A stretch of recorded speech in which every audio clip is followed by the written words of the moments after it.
Hello, my name is Velina Chakarova. I'm founder of FACE for a Conscious Experience, which is a geopolitical consultancy based in Vienna, Austria. And I'm also visiting fellow of Observer Research Foundation in India. Today, I will present you the key takeaways from the G20 Summit in India. What is the G20? This is a group of 20 countries. It is a collection of 20 of the world's largest economies, formed in 1999, and it was conceived as a bloc that would bring together the most important industrialized and developing economies to discuss international economic and financial matters. Now, the first summit took place in 2008, following the great financial crisis, and since then, the G20 summits and also the G20 bloc were anticipated as the most important collection of countries to deal with economic and financial crises. Why does the G20 matter? Together, the nations of the G20 account for around 80% of the global economic output, nearly 75% of global exports, and about 60% of the world's population. These figures have remained relatively stable, while the corresponding rates of the famous group of the 7 nations, the G7 nation consists of the most developed economies in the world, which is a smaller group of advanced democracies, have shrunk as larger emerging markets take up a relatively greater share in the world's economy. Now, the G20 summit in India is about steering global leadership with different characteristics. It has witnessed various historic milestones. First and foremost, because India took G20 presidency for the very first time. And India obviously was in a unique position to, first and foremost, cover the topic of diverse economies to present a different narrative to the one that is steered by the G7 bloc. It is, of course, also a unique position in terms of the technological prowess and the ambitious goals of India to become not only world's economic power, number 3, in this decade, but also to actually ride the wave of the 4th industrial revolution. And obviously, India also set the goal of its commitment to sustainable development. So what were the core focus areas of the G20 summit from India's perspective? First and foremost, it was about inclusive growth and involving the so-called Global South. It was about digital innovation. It was also very much about climate-related topics and the climate resilience, and obviously also about equitable global health access. Of course, this G20 summit was also about global impact with different characteristics, namely dedicated to solutions benefiting not only India, but a large group of countries that want to further develop their economies. And obviously, India also had the ambitious goal to speak for, let's say, 7 billion people coming from this global south and consisting of a lot of emerging economies. The key motto of India's G20 presidency is One Earth, One Family, One Future. So the world is one family, and you can see also the logo from the webpage of India's G20 presidency.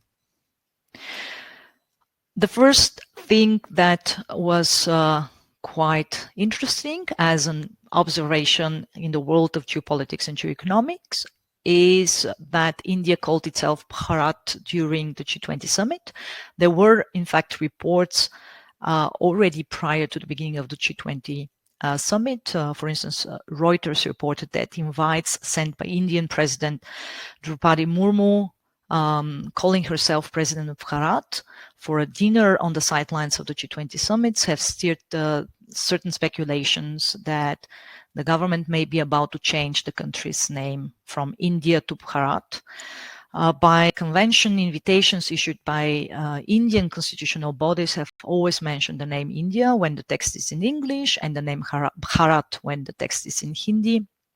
However, the invites in English for the G20 dinner called Murmu, the president of Bharat. And as we can see, actually, from the official channel of the G20 presidency during the speech of Prime Minister Modi, you can also see that India was, in fact, called Bharat. So this is the first interesting takeaway. What are the key milestones from the G20 summit? Well, first and foremost, the African Union became the second regional grouping next to the European Union to be admitted to the group of G20 as a full permanent member. The European Union is the first institutional actor, which is a full member of the G20, alongside three of its member states, namely France, Germany, and Italy.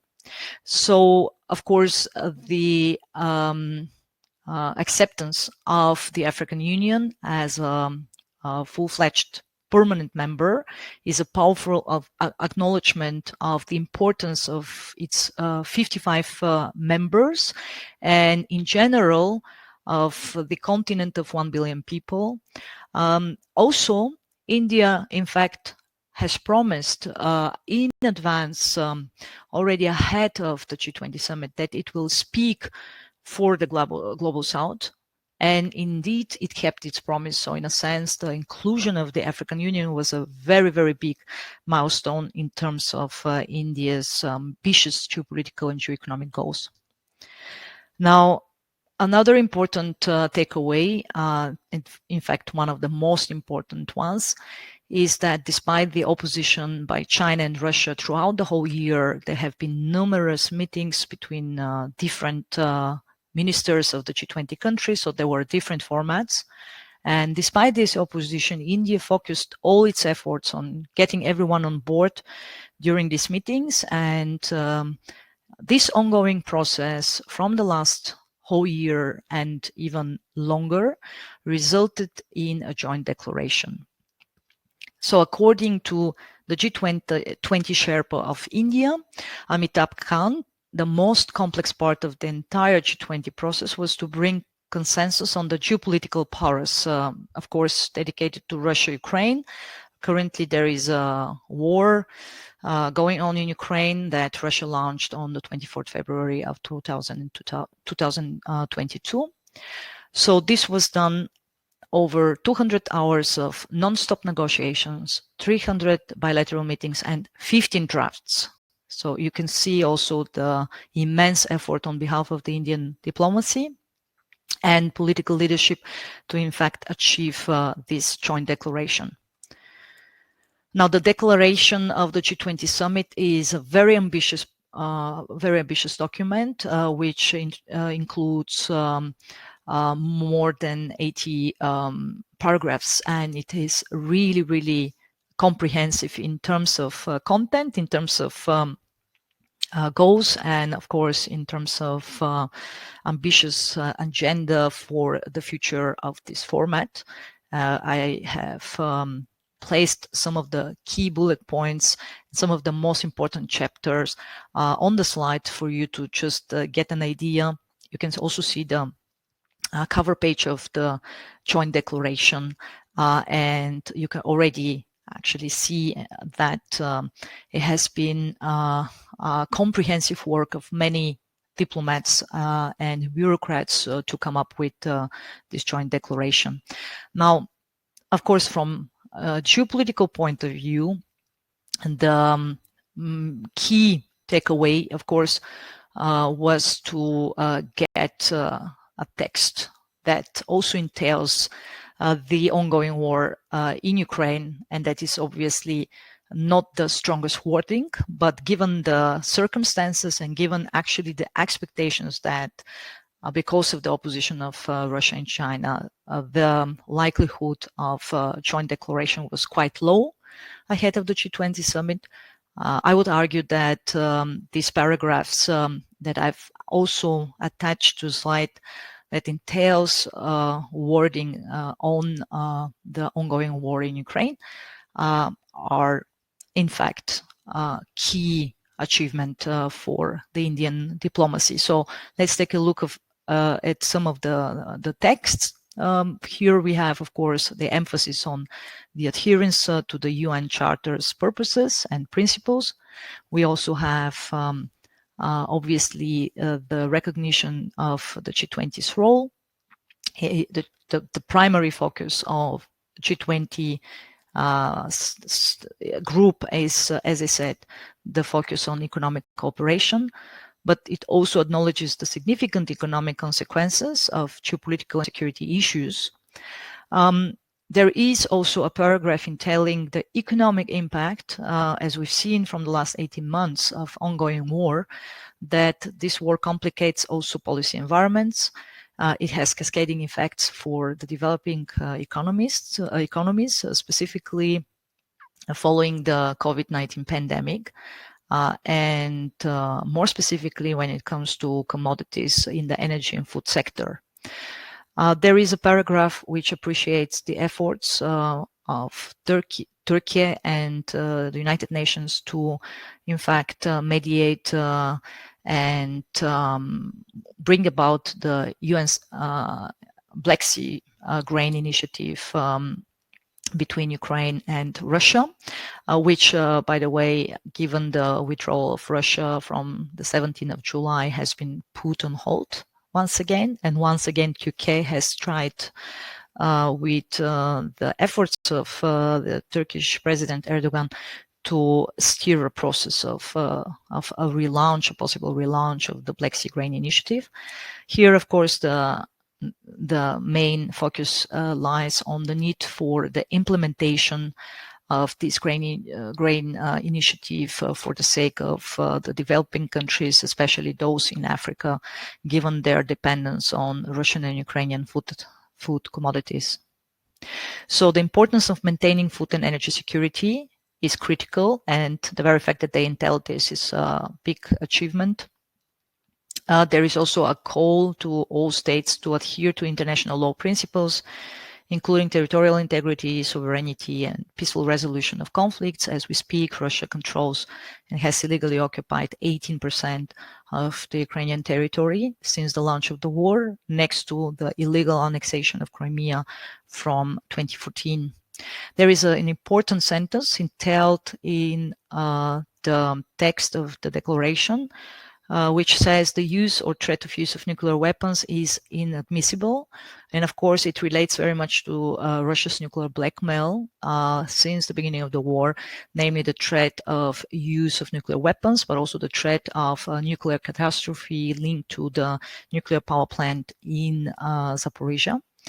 And the closing note is also important. Today's era must not be of war. This goes back to PM Modi's statements that this era is not a era for war, but actually for economic growth and stability. And it very much points to India's key geoeconomic goal in this and in the next decade, and that is to stabilize, to play a stabilizing role in the international arena and to try to actually mitigate the risks of possible military conflicts, because India needs first and foremost economic growth and development.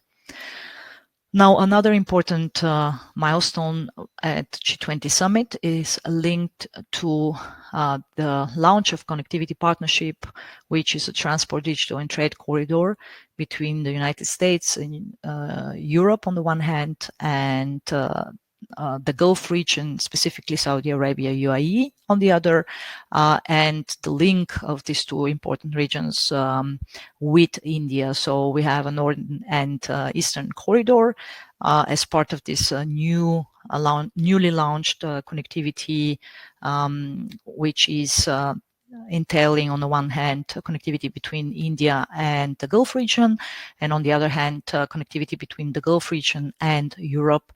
And as you can see on the map that has been suggested by Professor Michael Tangholm in 2021 in one of his analysis. He, in fact, was the first to write about the possibility of an India-Arab Med corridor that could leverage the evolving geopolitics of the region to create a multimodal link between Mumbai on the one hand and the European mainland on the other hand via the Greek transshipment port of Piraeus.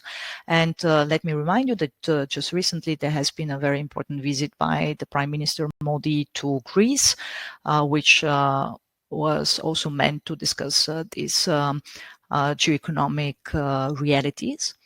Of course, as we speak, there are already other existent connectivity projects. The one being the most prominent and ambitious coming from China is linked to the Middle Corridor. Right now, the Middle Corridor, out of all the connectivities within the Belt and Road Initiative, is probably the most viable and most interesting one. You can see a map on the Middle Corridor linking China with Europe via Turkey.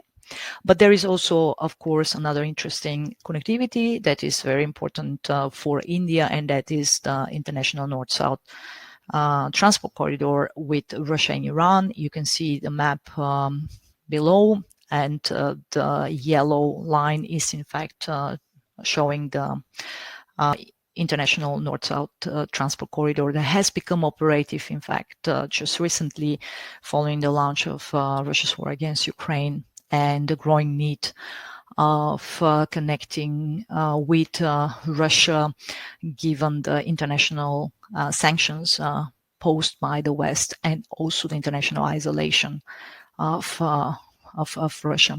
So the idea of this new connectivity partnership is to focus on digital, maritime, and rail connectivity. It will be also, of course, very much about these new competing geoeconomic corridors, the topic of friendshoring amid the, let's say, kind of peak reshuffle of global and regional supply chains. It is also about safe, secure, and resilient economic routes, economic and trade routes. And given the fact that India is en route to becoming world's third economic power, obviously everyone tries also to connect. So that means the key players in the international relations try to connect to India. And this can happen only through these safe, stable, secure, and resilient corridors.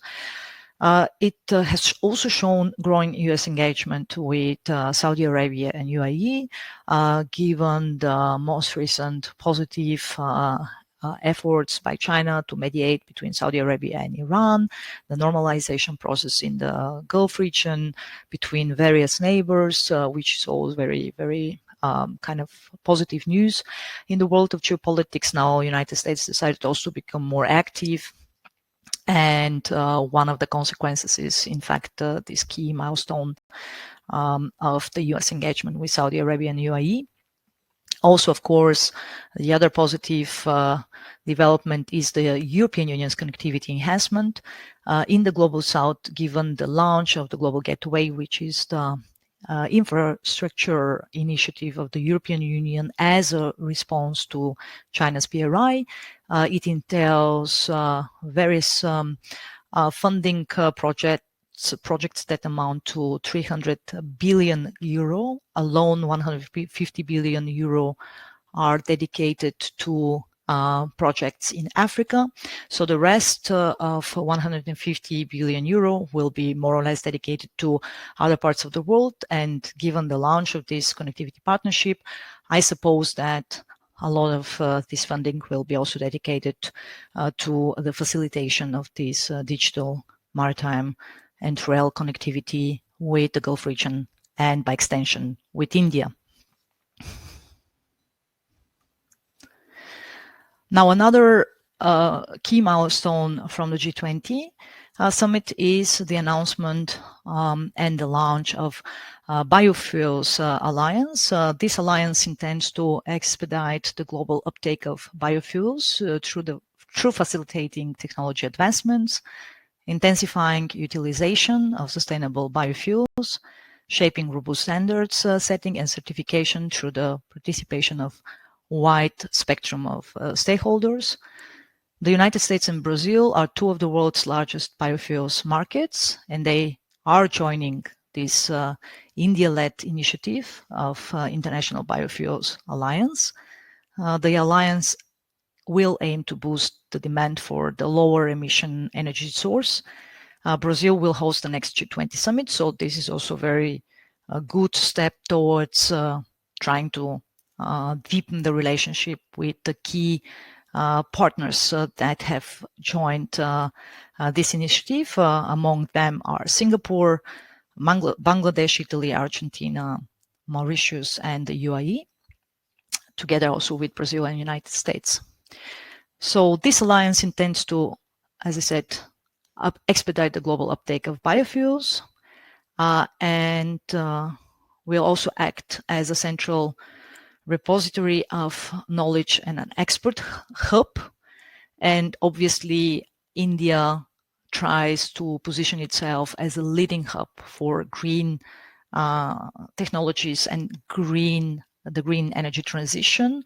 It seeks and strives to become a hub, for instance, for green hydrogen, and it comes without surprise that it has also launched this Biofuels Alliance. Of course, we also have to consider the fact that India is still also very much reliant on fossil fuels, so it's going to be a parallel effort in the field of green technologies and energy transition with regards to the aim of complete decarbonization by 2070. And last but not least, the G20 is a multilateral format. So, of course, there have been various bilateral, trilateral, and multilateral meetings at the sidelines of G20. The leaders of India, Brazil, South Africa, so you see 3 out of the BRICS countries, have met with the United States on the margins of the G20 Leader Summit to reaffirm the shared commitment to the G20 as the premier forum for international economic cooperation to deliver solutions for specifically for the developing world.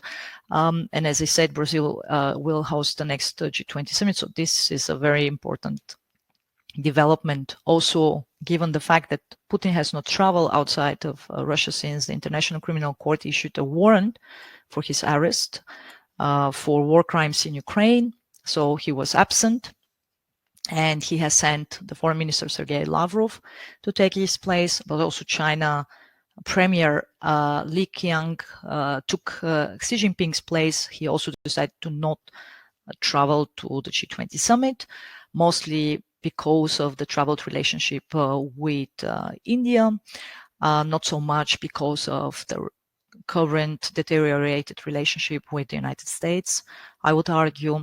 So for the very first time, he also skipped the G20 meeting, and we saw that the rest of the so-called BRICS format, and it has been a BRICS summit just recently in South Africa, also engaged in meetings with the United States. So also what happened was a deepening of the India US defense trade and tech ties, as well as progress regarding commitments towards the Quad, which is a quadrilateral format, non-institutionalized one, with Australia, Japan, and India, together with United States. So here, once again, we saw certain progress that points also to the new geopolitical realities in the Indo-Pacific region. There have been a lot of bilaterals as well. For instance, UK-India talks regarding the free trade agreement that will probably be signed soon, if not this year, maybe next year. And altogether, more than 15 bilateral meetings with global leaders were on the agenda of Prime Minister Modi during the G20 summit. So thank you very much for your attention. Thank you for staying with me while covering the key takeaways from G20.